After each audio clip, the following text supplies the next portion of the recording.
Today, I'm talking about living from the third space. And what I mean by the third space is letting go of the subtle concepts of right and wrong. Now, I'm not talking about the major right and wrongs, like doing something illegal or immoral. But especially as women, there are a lot of obligations and expectations placed on us that are very subtle. For example, maybe we're expected to do the laundry and clean up, or we're expected to make lunch for somebody who doesn't appreciate it. Yet, whatever those expectations are, there are moments in our life where we really have more important things to do, and it's okay to delegate some of those expectations back to others in our families. So, in order to do that, we have to go beyond our concept of right and wrong. Now, I haven't gotten married or been in that situation where I've needed to delegate work back to my partner or children because I haven't had a marriage or any children yet to date. But I can give you an example of this third space in terms of what I went through in terms of claiming a tax credit for a disability that I had in 2021. Now, the whole story about the disability is a long one, so I won't go too much in depth with it, but I did suffer from a disability in 2021 in short, and I got over it and I got better. But there was a credit that the government was letting me know that I never claimed. And so I'll tell you the story about that.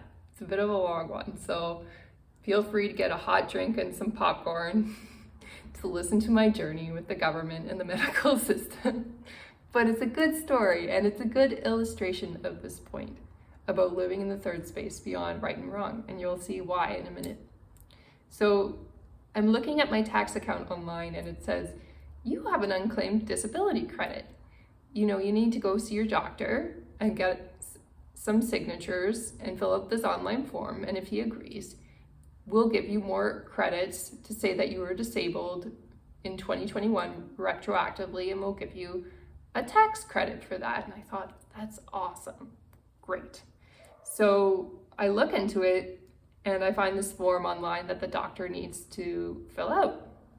Then I go ahead and I do some research trying to figure out who my doctors were, because I actually forgot some of their names. It had been a couple years and many doctors had worked on me during the time that I was disabled in order to help me get better again, to which I'm very grateful, but I'm sad to say I didn't remember all their names. So I found this public service contact representative from one of the hospitals that I had contacted at one point when I was a patient. And I thought, okay, I'm gonna contact him and see if he can help me find the doctor that I need to talk to in order to attain this disability tax credit.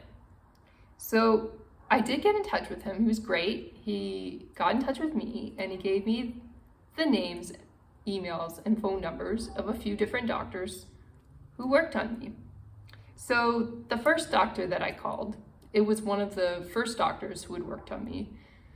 The secretary basically told me it had been too long of a time and that I was too late trying to submit this form, and that I should go to a doctor who had worked on me more recently, in the past year actually, she said.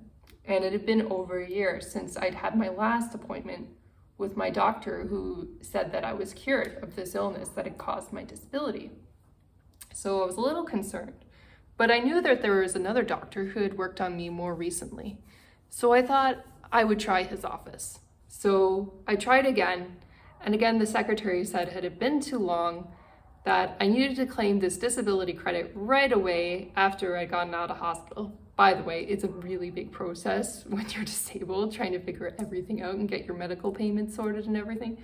It's not fun. It's a very busy time, not only just getting better, but also handling the government side and the medical side of it. Having said that, I was very grateful for the money and payments that I did receive. That helped me through that time, so it was worth it. It's just, it was a very complicated time. So anyway, this doctor's secretary was saying, we can't fill out this electronic form. It's been too long since you've been a patient, and basically we won't help you. And I was pretty disappointed by that response. I thought, why would the government tell me I could claim this credit, and now I'm running into all those obstacles with the doctors and they won't help me sign this form? And I didn't get it. So I let it sit for a few days. I was not feeling good about it, But the thought wouldn't leave my mind. Like, I had this urge that, yes, I should be able to get this disability credit, and there has to be a way, but my intellect couldn't figure out how. Like, how could I get the credit without breaking the rules? You see what I'm saying? This is where the rules can get really tricky in life. It's when they block you from getting something that you know you deserve, that other people have said you deserve, but the system in the process of getting it seems to be riddled with rules and obstacles, and you don't know how to get around them. And intellectually, I couldn't figure it out. So I followed my intuition. My intuition said, call the secretary back and just talk to her and see what you can figure out. So I called her again, and all I said, I didn't even propose any solutions. I just said, you know, this credit is still outstanding. The government says I can get it. And I just kind of explained briefly my situation to her. And then that time that I called, she said, oh, yes, you were here last summer, and that's when you were said to be all better from this illness. And she said, we don't usually do things electronically. The doctors don't accept things in terms of electronic forms or through emails, which was what I had tried at first. That's all I could find on the government website at first was an electronic form. But then the secretary advised me, you need to have it on paper. That's what we're comfortable dealing with and submitting to the government. So I explained to her and I said, I haven't been able to find it on paper. Honestly, like, the options are to fill it out online on the government website, or to have you call a specific hotline for the government saying that I had a disability in 2021. And she said, the doctor won't do either of that, but they will accept paper forms and they will sign them for you. But you have to fill out your portion first and put your information in there first. And then you have to hand us the papers, and then we'll fill out the rest of the papers for you. So it was a complicated process. I actually couldn't find the forms right away on the government website, and it took me some digging. What was immediately available was the phone line and the electronic forms, but the paper version of the forms were buried. And so it took me another hour to find them, but then I did find them. Then I managed to print the papers, get them filled out. Then I had to drive to that hospital. And by the way, it's not easy to access that hospital. You have to park really far away or pay a really huge fee to use their parking lot. And I was only going to be there for 5 minutes to drop off forms. So I parked very far away and walked a long way to get to the hospital. Got there, and also the hospital's a maze. So even just navigating around the hospital and finding the office of the secretary that I was going to drop off the forms to was challenging. I had to get help from one of the assistants at the hospital to find it. But I did find it, and I did drop off my forms. And now they're considering me for that disability credit. It took quite a long time to get it done, and I had to make several phone calls. But I guess my point is, when you're living in the world of right and wrong, it's easy to stop when someone tells you no. I got 2 no's actually from actually 3. I got 1 from the representative, then I got 1 from one doctor, and then 1 from the other. And it's very tempting actually when you're in the process of endeavoring on a new project to just stop at the first no.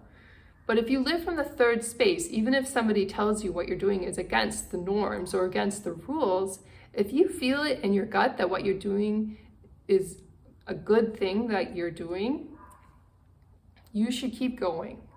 If you feel you deserve something, then you should keep working on your project as long as you're not hurting other people. You know, that's the important thing. That doesn't mean you always have to sacrifice yourself. I think as women, we get these messages like, you don't deserve it, you have to sacrifice yourself. And some situations that could be appropriate. Sometimes we do have to make compromises in life, but we don't have to make compromises like that all of the time and sacrifice our own self-esteem because somebody said no or it's against the rules. So eventually, the happy moral of the story is I did eventually get those forms figured out, filled out, and submitted to the doctor. And now I'm waiting for my disability credit. So that's fantastic.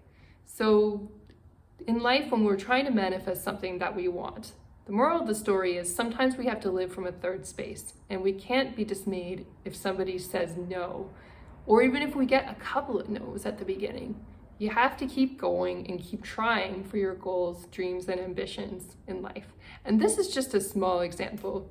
I'm working on bigger projects that are much more intense in terms of writing books right now. And I imagine there will be some challenges that happen along the way. I mean, that's just what happens in life when we're working on something big. Having said that, I also predict there will be an amazing outcome for me, and that's what I'm looking forward to. So I hope you all enjoyed this video on the third space and my example about my disability credit. If you have any questions about how the third space works or how to let go of invisible norms of right and wrong in your life, definitely feel free to leave me a comment.